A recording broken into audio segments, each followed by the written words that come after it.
All right, here we're looking to write something into words and also as an algebraic expression. You see it given to us in words, but we're going to write it in another way in words than the actual word problem, where we remove the kind of situation that it is, where the situation is while on vacation, you rent a bicycle. You pay $9 for each hour you use it, and it costs $5 to rent a helmet while you use the bicycle, and that's a one-time flat fee.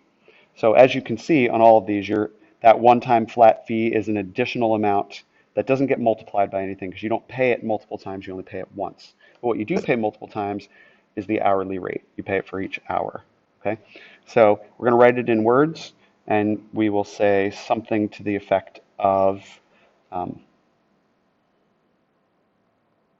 multiply the number, sorry, I ran out of space there,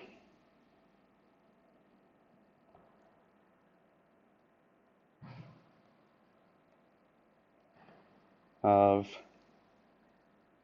hours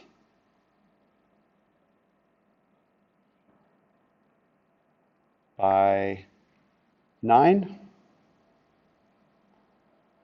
then add 5. So what you first want to do is do that multiplication on the number of hours. And by the way, that should say number of hours. Then add 5. That's kind of the math problem written in words. Now, how do we write it in numbers? Well, you can see that in this particular situation here, they're doing 9 times 1 because it's 1 hour rental, 9 times 2 is 2 hour rental, 9 times 3 because it's a 3 hour rental. And if you had n number of hours, meaning some number of hours that is not determined for you, we need to write a general expression to define it.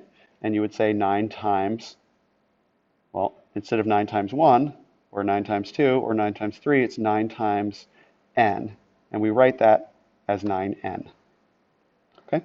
Then we always want to continue to have this plus 5 that's always there at the end, because you pay that once. And so you get it as an algebraic expression,